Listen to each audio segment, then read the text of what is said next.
सर्वेभ्यो नमो नमः। अहं सत्यपालः अत्र भवतां सर्वेषां पुनः स्वागतं करोमि।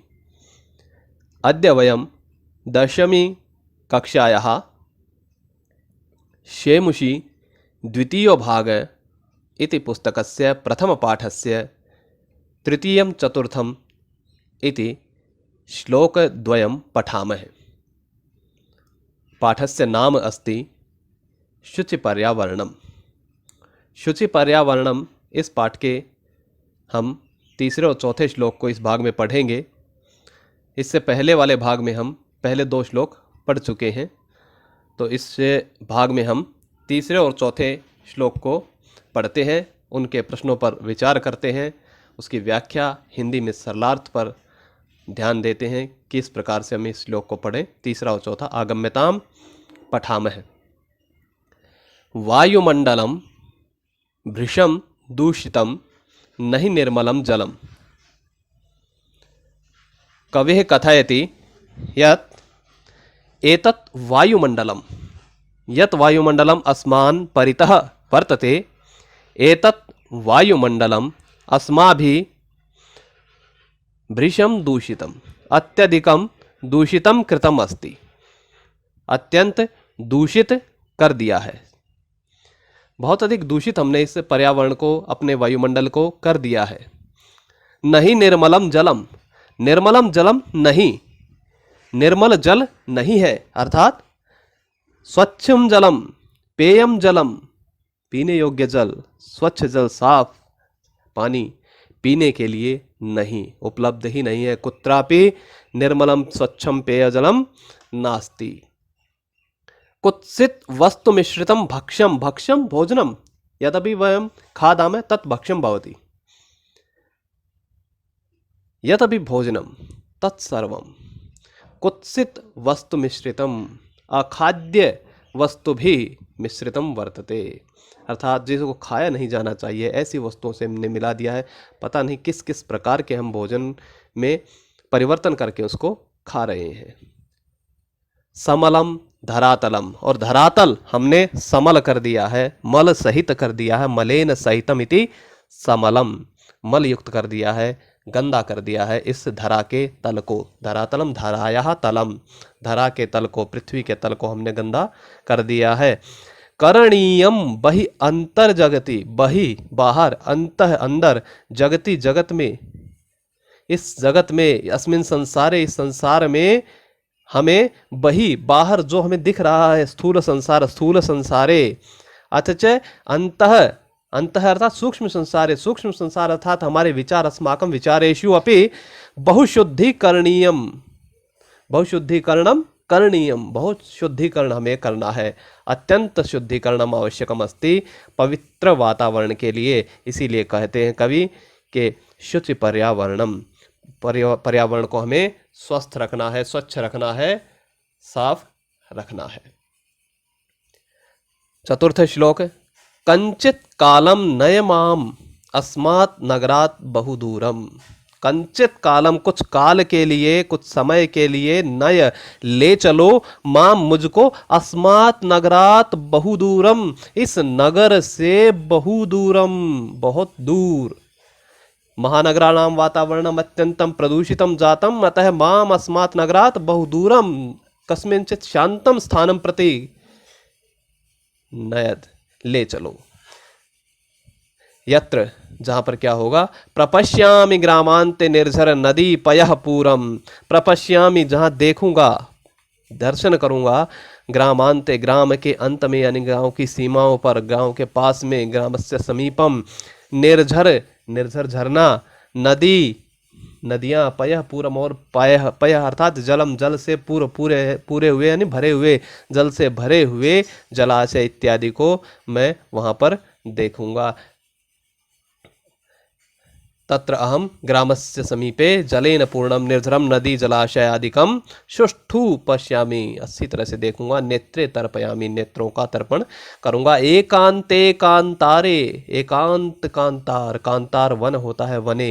एकांत, एकांत में, जहां पर कोई नहीं है, जहां पर किसी प्रकार का कोई प्रदूषण नहीं है, जहां पर किसी प्रकार का कोई शोर नहीं है, ऐसे एकांत वन में क्षणमपि में स्यात् संचरणम, में संचरणम, मेरा संचरण, मेरा इधर उधर घूमना, संचरण क्षणमात्रमपि, क्षणमपि, क्षणमात्रमपि, यदि क्षण भर के लिए भी स्यात् हो जाए तो मन शांति लभेत, तो क्या होगा, मन को शांति प्राप्त होगी। अतः वातावरणम पवित्रम कुरुत, अर्थात वातावरणस्य संरक्षणम करणीयम। अब इन दोनों श्लोकों पर आधारित, पहले तीसरे पद्यांश पर आधारित हम प्रश्नों को देख लेते हैं। प्रश्न उसी प्रकार से हैं जैसे हमने पहले और दूसरे पद्यांश पर प्रश्नों के उत्तर देखे थे, उनका विचार किया था। उसी प्रकार से तीसरे और चौथे पद्यांश पर भी हम विचार कर लेते हैं। पहले तीसरे पद्यांश के प्रश्न है, एक पदेन उत्तरत, एक पद में उत्तर देना है।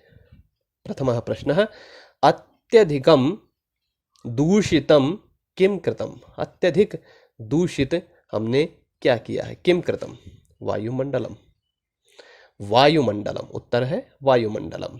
द्वितीय प्रश्न है धरातलम कीदृशम कृतम, धरातल हमने कैसा कर दिया। धरायाः तलम, पृथ्वी का तल हमने कैसा कर दिया है। उत्तर हमने पढ़ा था उसमें समलम, समलम, मल सहित कर दिया है, मलयुक्त कर दिया है, गंदा कर दिया है। तृतीय प्रश्न है भोजनम कीदृशम कृतम अस्ति, भोजन कैसा कर दिया है, कैसा भोजन हम कर रहे हैं। भोजन के लिए उसमें आया था कुत्सित वस्तु मिश्रितम, पता नहीं किस किस प्रकार की बुरी बुरी चीजों से मिश्रित किया हुआ भोजन है।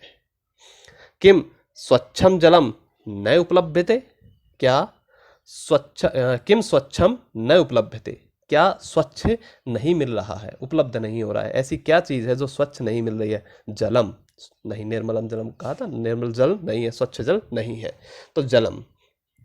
पूर्ण वाक्येन उत्तरत, पूर्ण वाक्य में उत्तर देना। संसारे सर्वत्र किम करणीयम, संसार में सर्वत्र क्या करना है। तो संसारे सर्वत्र, ये शब्द और करणीयम शब्द हम यहीं से रखेंगे, बाकी शब्द किम की जगह पर रखेंगे। संसारे सर्वत्र बहिः अन्तः च बहुशुद्धिकरणम करणीयम, संसारे सर्वत्र बहिः अन्तः च बहुशुद्धिकरणम करणीयम, बहुत शुद्धिकरण करना है, अंतर भी और बाहर भी।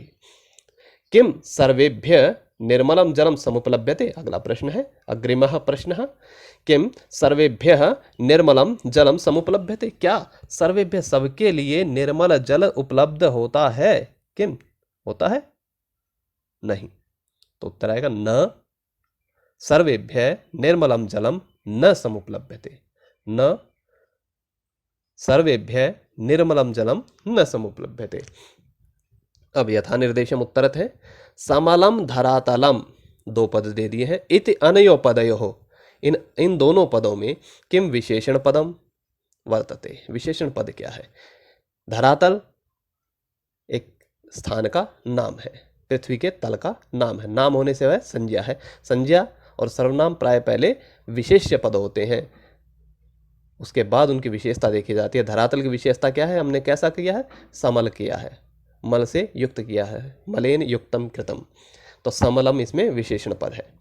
द्वितीय प्रश्न है अत्यधिकम इति पदस्य स्थाने, अत्यधिकम इस पद के स्थान पर किम पदम अत्र प्रयुक्तम, क्या पद यहाँ पर प्रयुक्त किया हुआ है।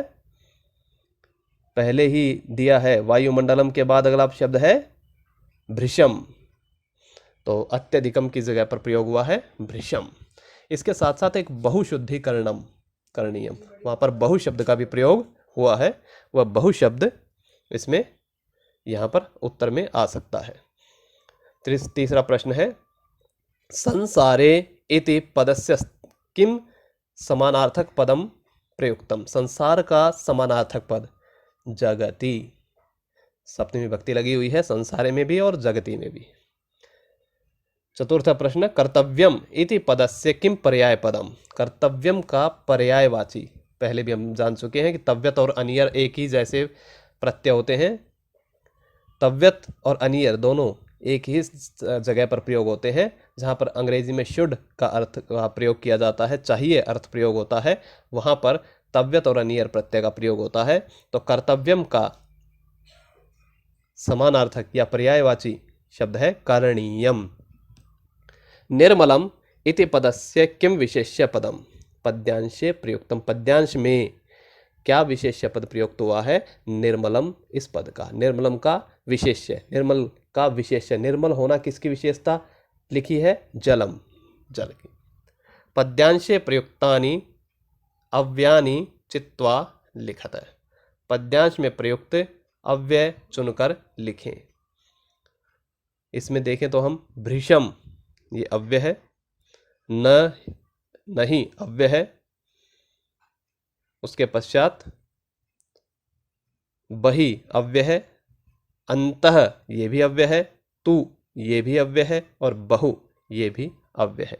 इस प्रकार ये भृशम, नहीं, बही, अंतः, तू, बहु ये अव्यपद इसमें प्रयुक्त हुए हैं, जिनको हम देखते हैं। इसके पश्चात हम चलते हैं चतुर्थ पद्यांश की ओर, और चतुर्थ पद्यांश के प्रश्नों पर हम विचार करते हैं। पहले एक पदेन उत्तरत, उसी प्रकार से पहला प्रश्न है। प्रथमः प्रश्न, कवि कस्मात् दूरम गंतुम इच्छति। किससे दूर जाना चाहता है? नगरात्, नगर से। कस्मात् नगरात्। कवि किम द्रष्टुम वांछति। कवि क्या देखना चाहता है? दूसरी पंक्ति में था प्रपश्यामि ग्रामांते निर्झर नदी पयः पूरम।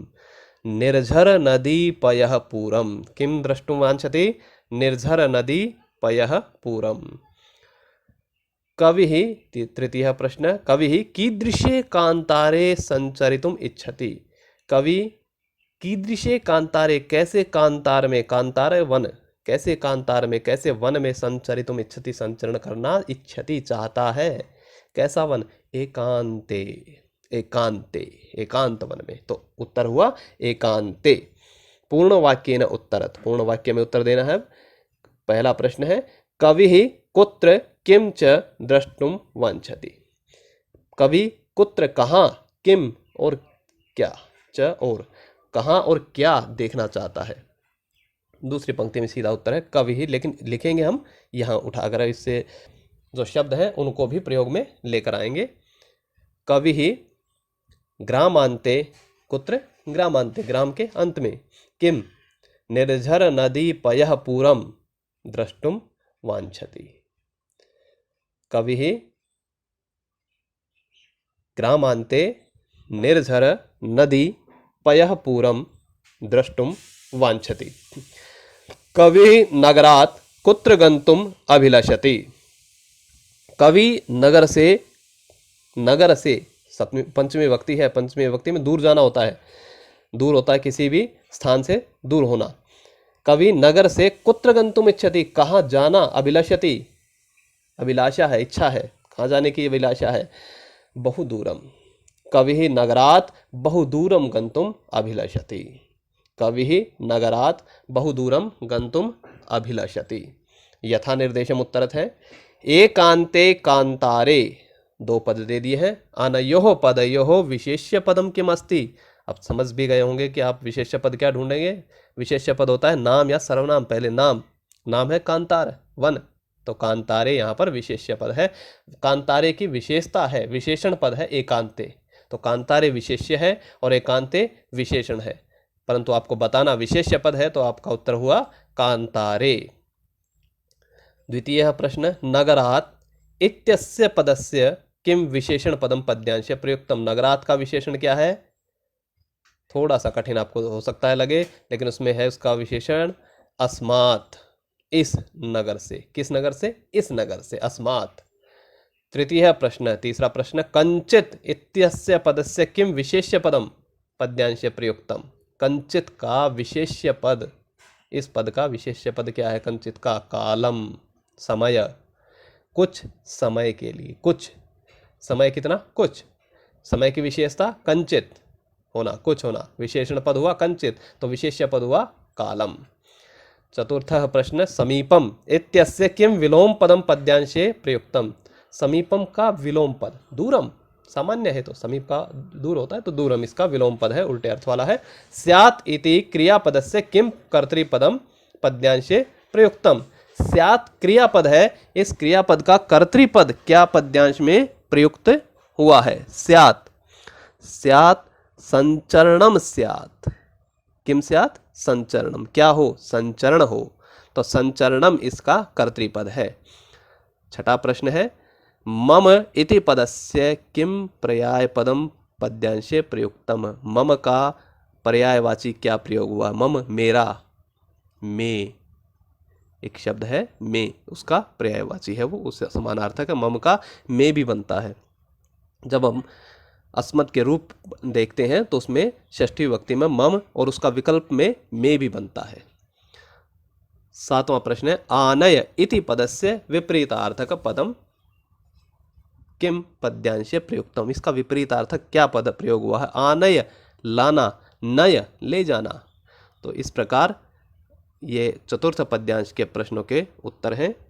ऐसे ही इसके पश्चात अगले भाग में हम बचे हुए शेष तीनों श्लोकों को पढ़ेंगे और उसके पश्चात हम अगले भाग से दूसरे पाठ की ओर प्रस्थान करेंगे। अस्तु, विरमामि, विराम लेता हूँ। जयतु संस्कृतम, जयतु भारतम।